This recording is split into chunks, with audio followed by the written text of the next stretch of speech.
¿Es necesaria esta guerra? ¿Se justifica esta guerra? Esta no es nuestra guerra. Probablemente has estado escuchando esos comentarios de ciertos círculos. La pregunta es, ¿por qué dirían eso?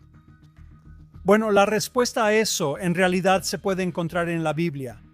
Sí, es sorprendente como siempre es relevante, pero hay algo más. ¿Por qué la Biblia? Lo entenderás en un momento. Si quieres saber por qué hay algo más, quédate conmigo hoy hasta el final. Cogelet, el libro de Eclesiastés, lo dice muy sencillo. No hay nada nuevo bajo el sol. La naturaleza humana no cambia. Los patrones se repiten. Me refiero a que los santurrones de hoy son iguales que los de antes, solo con ropa moderna. Y ahora es muy claro. ¿Conoces a esa gente que, al preguntarles qué harían si volvieran al pasado, dicen que matarían a Adolf Hitler? Sí, claro, qué noble de su parte. La verdad es que, como te diría Kohelet, lo que realmente pasaría es que estas mismas personas, si hubieran vivido hace 90 años, serían exactamente igual que hoy. Ellos insisten en que Estados Unidos no debe enfrentar a la Alemania nazi porque Hitler no es una amenaza, no es nuestra guerra. Nada nuevo bajo el sol. Estas personas ignoran la violencia de los tiranos mientras crean estar a salvo y lejos de ella. Confunden distancia con inmunidad y envuelven su indiferencia en el lenguaje de la paz, la humanidad y la superioridad moral. Lo que el presidente Trump está haciendo ahora es exactamente lo que Occidente debió haber hecho en los años 30, pero no lo hizo. En aquel entonces, cuando Hitler estaba ascendiendo, aplastaba a la oposición, asesinaba a su propia gente, se preparaba para la conquista, Occidente miraba hacia otro lado. Los santurrones se opusieron a la guerra, ignoraron el sufrimiento y se felicitaron por su pureza moral. Nada nuevo bajo el sol. Hoy ocurre lo mismo, pese a todas las atrocidades de Irán en casi 50 años. Una campaña despreciable de violencia horrible contra Occidente y contra los propios Estados Unidos. Dije la semana pasada, 900 víctimas estadounidenses y ni así estas personas ven razón para combatir el mal. Solo después de que la Alemania nazi lanzó su ataque contra Polonia, Europa finalmente fue empujada a la batalla por su supervivencia. Estados Unidos entró tras el ataque a Pearl Harbor, donde murieron 2.043 estadounidenses. También están quienes culpan constantemente a Israel, diciendo que todo es culpa suya y que ha sido hostil. Convenientemente ignoran los hechos. En las últimas 3 décadas, Israel reconoció a la OLP, se retiró de territorios, acató resoluciones de la ONU, desmanteló comunidades judías y desarraigó a miles de nuestros propios ciudadanos. Permitimos que Hamás se consolidara en Gaza y que la OLP formara una autoridad autónoma en partes de Judea y Samaria. Nos retiramos del Líbano y permitimos que la ONU asegurara la frontera norte bajo las promesas de la Resolución 1701, todo en nombre de la paz. ¿Y qué recibimos a cambio? Una escalada constante de terrorismo, violencia e incitación que culminó en el asalto asesino del 7 de octubre. Pero es nuestra culpa. En todos estos años no hubo un solo gesto de buena voluntad del lado árabe que demostrara sinceridad o un compromiso genuino con la paz. Ni uno solo. Quienes hoy piden paz nunca condenaron la violencia. Quienes gritan del río al mar justificaron cada atrocidad contra Israel. Pero ellos son los morales. El pueblo israelí mostró disposición a asumir enormes riesgos por la esperanza de la paz. Pero los peligros que considerábamos teóricos ahora son reales y mortales. Pese al terrorismo implacable y miles de cohetes contra nuestros civiles, nos contuvimos 30 años. Cuando ves lo que Israel puede hacer hoy, queda claro que esta amenaza pudo haberse terminado hace mucho. Optamos por la moderación esperando que la diplomacia funcionara. Esa moderación se vio como debilidad que nuestros enemigos intentaron explotar para acelerar nuestra caída. Esa era ha terminado. Israel no tolerará a quienes buscan destruirnos. La elección ahora está en sus manos. El mundo mejora solo si las fuerzas del bien defienden sus valores. En el momento en que importa, no décadas después en retrospectiva. Nada es nuevo bajo el sol salvo nuestras decisiones actuales. A veces elegir bien implica decisiones difíciles. Así que veamos los acontecimientos de los últimos días. Irán nombró al hijo de Jamenei como nuevo líder. El mensajero de Dios, llamado Ayatolá, no es de carne y hueso, como muestra esta imagen. Hezbolá y Hamás anunciaron que le darían al nuevo Ayatolá el mismo apoyo que le dieron a su padre. Es comprensible al ver lo parecidas que están ahora Gaza, Beirut y Teherán. Reportes recientes indican un aumento considerable de la actividad israelí y estadounidense en Irán. Docenas, tal vez incluso cientos, de miembros de la Basish murieron en ataques de drones de precisión. La Basish es la milicia paramilitar voluntaria del Cuerpo de la Guardia Revolucionaria Islámica, responsable de agredir a la población iraní. Informes desde Irán señalan división en su liderazgo. Por un lado está Mujtaba Jaminai, el recién nombrado Ayatolá, y por el otro está Ali Larjani, el jefe de la Agencia de Seguridad Nacional. A medida que aumenta la presión, esta división podría crecer y ser muy significativa. Fuentes indican que Estados Unidos e Israel han aumentado sus operaciones y ataques en Irán con una intensidad y alcance sin precedentes. El objetivo es claro: infligir un daño profundo a la infraestructura que permite los lanzamientos de misiles de Irán y su red regional de terrorismo. Esperamos que esto eventualmente lleve a la caída del régimen.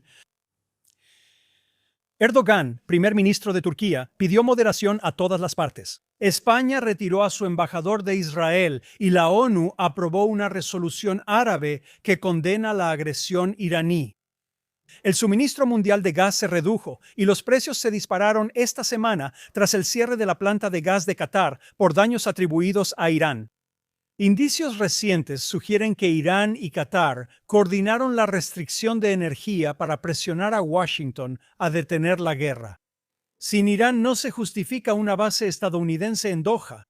Sin esa base, la influencia de Qatar desaparece. Eso probablemente explica por qué, desde el inicio de la guerra, Qatar ha enviado discretamente mensajes inusualmente conciliadores a Israel. Ellos ven hacia dónde se dirige el futuro.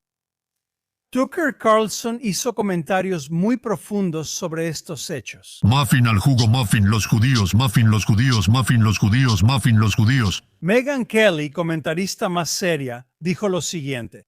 Israel, Bibi Netanyahu. O Israel, a Israel. Israel, Israel, Israel, Bibi Netanyahu. O Israel. Más allá de las noticias inmediatas, en estos 13 días de guerra, algunas cosas han quedado inequívocamente claras. Israel insiste, sin concesiones, en desmantelar y destruir todas las instalaciones de producción de misiles balísticos en Irán. Al mismo tiempo, Israel ha evacuado el distrito de Dahia en Beirut para eliminar toda la red de armas, fabricación y sitios de almacenamiento de Hezbollah. Irán no será como antes e Israel no tolerará terroristas en países vecinos. El paradigma de la guerra ha cambiado. Aquí hay un tema interesante que los medios no cuentan: el silencio sobre los crímenes de guerra de Irán. Irán ha atacado sitios civiles en Israel usando misiles con municiones de racimo, armas prohibidas por las leyes internacionales que suelen exigirse a Israel.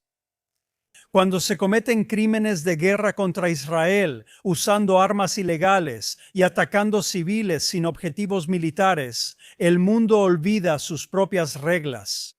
Nada de la ONU ni de docenas de las supuestas organizaciones de derechos humanos. Los mismos grupos reaccionan de inmediato cuando una escuela es atacada en Gaza, ya sea por misiles de Hamás, usada como sitio de lanzamiento contra Israel, o como en Irán, que pudo ser atacado por el propio Irán. Guardan silencio total cuando atacan a los israelíes. Este patrón ya lo conocemos. Misiles caen sobre ciudades israelíes y no dicen nada. Pero en el momento en que Israel ataca la fuente de ese fuego, en el momento en que Israel elimina una amenaza, aparecen señalando con el dedo, reescribiendo la secuencia de los hechos, borrando la causa y destacando solo el efecto. Menciono esto para que cuando escuchen sus quejas, así como las acusaciones sobre la violencia de los colonos, hagan la pregunta sencilla: ¿qué pasó antes? ¿Cuál fue la acción que llevó a la respuesta que están tan ansiosos por documentar y presumir su virtud? Su silencio sobre estos temas es una decisión, no un descuido. Esta confrontación no es solo otra ronda de violencia, ya no es un conflicto limitado ni una campaña transaccional. En mi programa en hebreo en Galá Israel Radio, el Dr. Doran Matza explicó una forma poderosa de entender la actualidad. Él dice que no es una continuación de la vieja historia, sino una nueva, y para Israel es mejor. Israel lleva más de 2 años en una complicada guerra en varios frentes. No es solo un conflicto regional, sino que tiene la estructura de una guerra global. El doctor Matza lo llama, sin exagerar, una especie de tercera guerra mundial. Y en esta guerra han surgido 4 grandes bloques, cada uno definido no solo por su estrategia, sino también por su ideología e incluso su filosofía. El primer bloque, eje de la violencia, incluye a Irán, Hezbollah, Hamas, los hutíes y grupos yihadistas que buscan desde hace años destruir a Israel. El segundo bloque, liderado por Estados Unidos bajo Donald Trump, es utilitario y transaccional. Busca el mayor bien para la mayoría y cree que incluso las ideologías malignas pueden neutralizarse mediante acuerdos y apalancamiento económico. El tercer bloque, el progresista de Europa Occidental, habla de derechos sin responsabilidad y busca un ideal moral poco realista que preserva tanto el bien como el mal. El cuarto bloque es el moral, que Israel ha representado casi solo por años. Un bloque basado en la justicia, la claridad moral y la creencia en el bien y el mal objetivos. Según el Dr. Matza, el 28 de febrero de 2026 fue el punto de inflexión cuando Estados Unidos pasó del bloque utilitario al moral de Israel. Él lo describe como el momento Pearl Harbor de Estados Unidos. No fue un ataque militar, sino el fracaso de las negociaciones con Irán. Washington se dio cuenta de que no se puede negociar con el mal. Desde ese momento, Estados Unidos ha dejado claro que esta es una batalla entre el bien y el mal. Los temas se abordan con claridad moral, con posturas absolutas. Llegó con una nueva doctrina operativa: no presionas al mal, lo derrotas. Derrotarlo implica que el régimen iraní caiga o se transforme radicalmente. El Dr. Matza terminó con algo profundo. Él cree que Israel está cumpliendo su misión histórica, la misión del pueblo judío, elegido para traer claridad moral al mundo. Y en esta tercera guerra mundial, las 2 naciones que lideran la lucha son Israel y Estados Unidos. Hoy, al mirar la región, sientes el suelo moverse bajo nuestros pies. Turquía se está debilitando, Arabia Saudita se está volviendo irrelevante. Moshe Ashkenazi, a quien entrevisté en el podcast, da una evaluación interesante sobre la evolución de la guerra en la región. Primero, afirma que la guerra en Irán afecta profundamente a Turquía, ya que casi cualquier resultado pone en riesgo la posición estratégica de Erdogan. Si los kurdos iraníes logran autonomía tras la guerra, esto podría avivar el nacionalismo kurdo en Irán, Irak, Siria y especialmente en Turquía. 20 millones de kurdos en Turquía podrían querer luchar por su independencia. Para Erdogan, esto es una pesadilla existencial. Si Irán sale de la guerra con un gobierno pro-occidental, podría formar una asociación profunda, incluso una alianza con Israel. La unión del poder militar y tecnológico de Israel con la población y recursos energéticos de Irán formaría una fuerza regional superior a Turquía.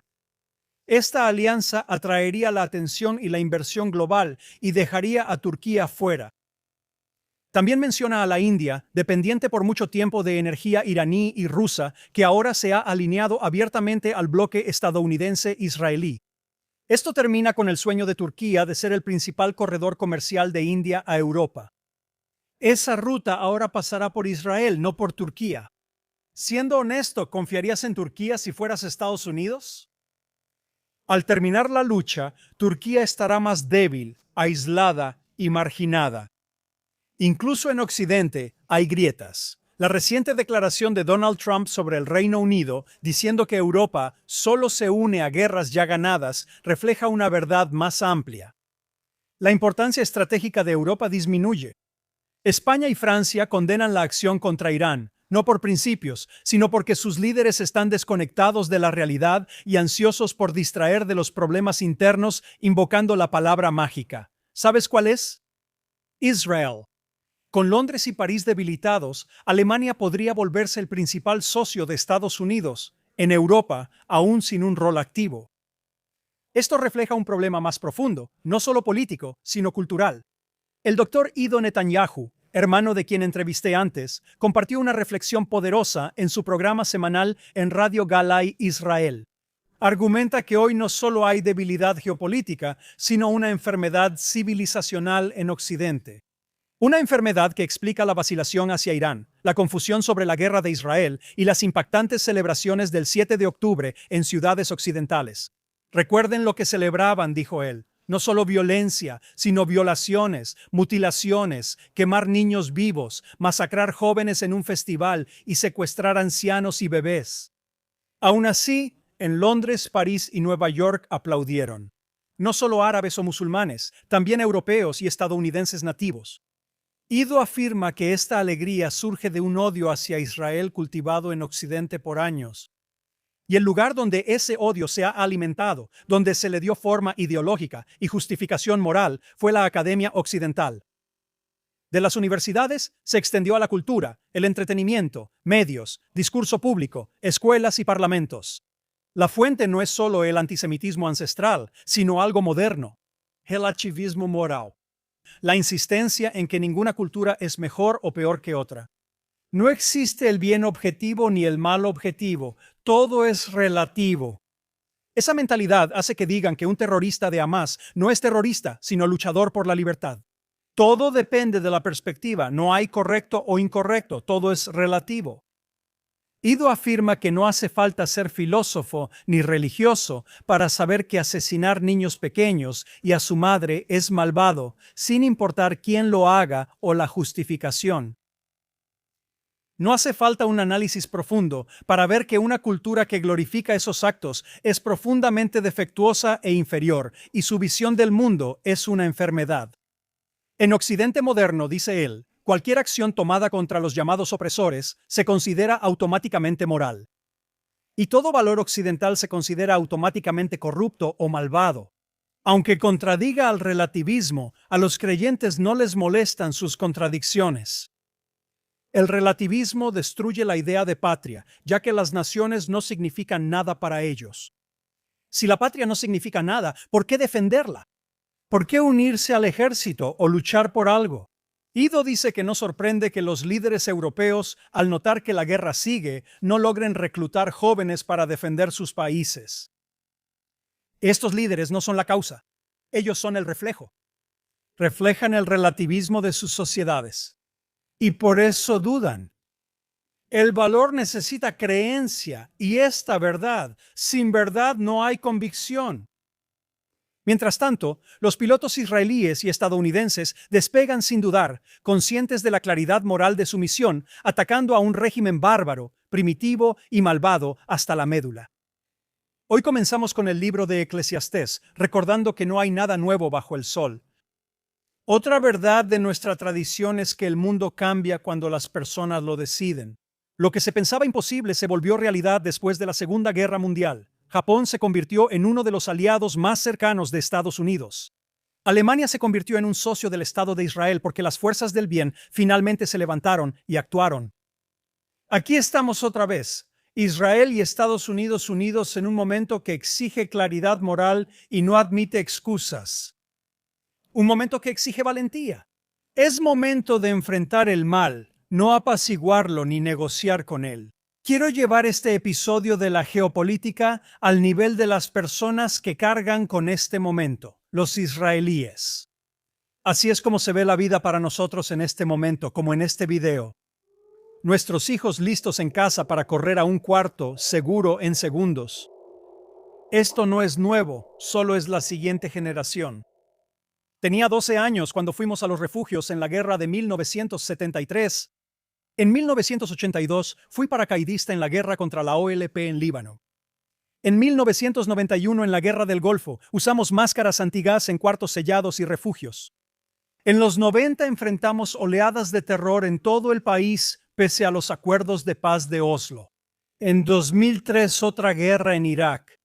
En 2006 la Segunda Guerra del Líbano. Y durante la década de 2000 ataques terroristas de nuevo, autobuses, restaurantes explotando por todas partes. En 2005 nos retiramos de Gaza y desde entonces hemos soportado 19 rondas de combates con Hamas, cada una acompañada de cohetes lanzados hacia Israel. Y luego llegó el 7 de octubre. Durante los últimos 2 años y medio, nuestros hijos han estado corriendo a los refugios. La escuela se ha visto interrumpida. Los niños están aprendiendo la distribución de los cuartos seguros en lugar de los patios de juegos. En sus celulares esperan una alerta, no ven el siguiente TikTok. Aún así, el país prospera, crece y avanza. Un amigo mío de Facebook, Avi Arroya, escribió esta semana que no somos una generación que busca guerras, pero somos una generación que no tiene miedo de luchar cuando es necesario. Quien amenace a nuestros hijos enfrentará a los reservistas del Estado de Israel, a Misrayai, y juntos somos invencibles. Y esa es la verdadera historia. No se trata solo de misiles, alianzas o el cambio del orden mundial. Son las personas quienes protegen nuestro hogar de quienes buscan destruirlo. Quienes llevan la carga para que vivamos los demás. Nada es nuevo bajo el sol, pero el valor de nuestra gente, eso es eterno. Nada es nuevo bajo el sol, salvo nuestras decisiones actuales.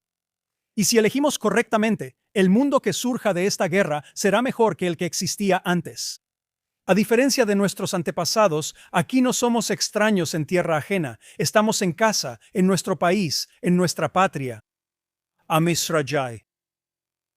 Soy Daniel Seaman, nos vemos la próxima semana en Straight Up por JNS TV desde Jerusalén, Israel.